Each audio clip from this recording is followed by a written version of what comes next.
আসসালামু আলাইকুম। আপনারা শুনছেন গ্রাম বাংলা ছায়ার দুনিয়া।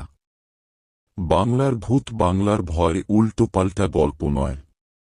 আজ আপনারা শুনবেন একটা খুবই সুন্দর গ্রাম বাংলা ভূতের গল্প, রাতের লিফটের অভিশাপ। তো চলুন গল্পটা শুরু করি।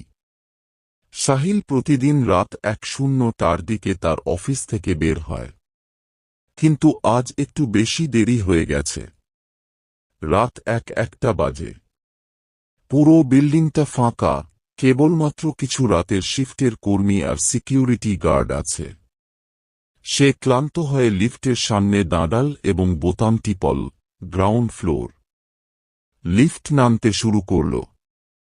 প্রথম কয়েক সেকেন্ড স্বাভাবিক ছিল, কিন্তু হঠাৎই 1:00 কাছাকাছি এসে লিফট প্রচণ্ড ঝাঁকুনি দিয়ে থেমে গেল। আলো কয়েক সেকেন্ডের জন্য নিভে গেল, তারপর আবার জ্বলে উঠল।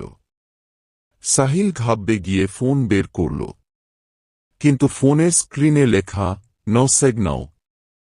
তখনই লিফট আবার চলতে শুরু করল, তবে এবার ভুল দিকে। লিফট এসে থামল 3 তলায়। কিন্তু এই বিল্ডিংয়ে তো 3 তলা নেই। দরজা খুলে গেল।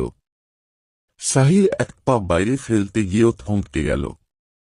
করিডোরের বাতি মিটমিট করছে, দেয়ালে ফাটল ধরেছে, মেঝেতে ধুলো জমে আছে। সবচেয়ে ভয়ের ব্যাপার হল, কোনো শব্দ নেই। তখনই করিডোরের একদম শেষ থেকে ফিসফিসানির শব্দ শোনা গেল। এক নারী কণ্ঠ বলল, তুমি কি চলে যেতে চাও? সাহিলের হৃদস্পন্দন দ্রুত হয়ে গেল। সে দ্রুত লিফটের বোতাম চাপল, দরজা বন্ধ হতে লাগল। কিন্তু শেষ মুহূর্তে একটি কালো হাত দরজার মাঝখানে এসে আটকে গেল। সাহিল ভয়ে চিৎকার করতে গিয়েও শব্দ বের করতে পারল না। সে যা দেখল, তাতে তার শরীর জমে গেল। একটি ছায়ামূর্তি দাঁড়িয়ে আছে, যার চোখ নেই, মুখ নেই, কেবল এক বিশাল অন্ধকার অবয়ব। লিফটের দরজা বন্ধ হয়ে গেল, কিন্তু লিফটের ভেতরের তাপমাত্রা এক মুহূর্তেই হিমশীতল হয়ে গেল, যেন কেউ তার গায়ে ফুঁ দিচ্ছে।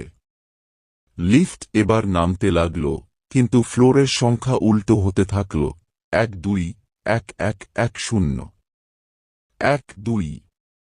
হঠাৎ করেই লিফট থেমে গেল 5 তলায়। দরজা খুলতেই দেখা গেল করিডোরটি লালচে আলো মোড়ানো। সারি সারি দরজা, প্রতিটি দরজার পেছন থেকে কেউ যেন নিঃশ্বাস নিচ্ছে। তখনই আবার সেই নারীকণ্ঠ ভেসে এলো, তুমি যদি ভুল জগতে ঢুকে পড়ো, তাহলে আর ফিরে আসতে পারবে না। সাহিল বুঝতে পারল, এটি একটি ফাঁদ। এখানে সময় আটকে আছে। সে তার হাতের ঘড়ির দিকে তাকাল। সময় 1:1:1:5 আটকে আছে। আমাকে এখান থেকে বের হতে হবে। সে চোখ বন্ধ করল এবং মনে মনে ভাবল, এটা বাস্তব নয়, আমি ফিরে যাব। লিফট আচমকা প্রচণ্ড শব্দ করে কেঁপে উঠল, তারপর সবকিছু অন্ধকার হয়ে গেল। যখন সাহিল চোখ খুলল, সে আবার লিফটের ভেতরে ছিল। সংখ্যাগুলো স্বাভাবিকভাবে নামতে লাগল, 3 2 1। লিফট গ্রাউন্ড ফ্লোরে এসে থামল। দরজা খুলে গেল। সাহিল দ্রুত বাইরে বেরিয়ে পড়ল। কিন্তু আশেপাশে তাকিয়ে সে দেখল, পুরো অফিস ফ্লোর ফাঁকা। তার ঘড়ির দিকে তাকিয়ে চমকে উঠল। সময় রাত 1:01 থাকার কথা, কিন্তু এখন ভোর 5টা। তার মনে একটাই প্রশ্ন উঁকি দিল, সে কি সত্যিই ফিরে এসেছে, নাকি এখনো ভুল দুনিয়ায় আটকে আছে? হঠাৎ করেই লিফটের দরজা বন্ধ হয়ে গেল।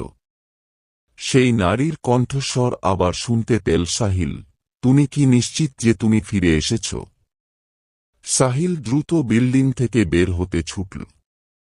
বাইরে এসে দেখল, শহর স্বাভাবিকই আছে, কিন্তু কিছু একটা ঠিক নেই। রাস্তার আলো ধোঁয়াটে, মানুষের মুখগুলো যেন অদ্ভুত রকমের ফ্যাকাশে। হঠাৎ একটা গাড়ি তার সামনে থামল। চালক জানালা খুলে বলল, আপনি কি এখনো বুঝতে পারেননি? আপনি ফিরে আসতে পারেননি। তারপর পুরো শহর ম্লান হয়ে গেল, যেন ধোঁয়ায় মিলিয়ে যাচ্ছে। সাহিল নিজের হাতের দিকে তাকাল, তার শরীরও ধোঁয়ায় মিশে যাচ্ছে। সে বুঝতে পারল সে আর বাস্তবে নেই। সে আটকে গেছে লিফটের অভিশাপে। পরের দিন সকালে এক নতুন কর্মী অফিসে যোগ দিল। রাত একটার সময় সে লিফটের সামনে দাঁড়িয়ে বোতাম চাপল। দরজা খুলে গেল। সে লিফটে ঢুকতেই ভেতরে তাকিয়ে দেখল, কাচের দরজায় তার পিছনে সাহিলের ছায়া দেখা যাচ্ছে। সেই ছায়াটি ধীরে ধীরে ফিসফিস করে বলল, তুমি কি ভুল ফ্লোরে থামতে চাও? সমাপ্ত নাকি নতুন শুরু?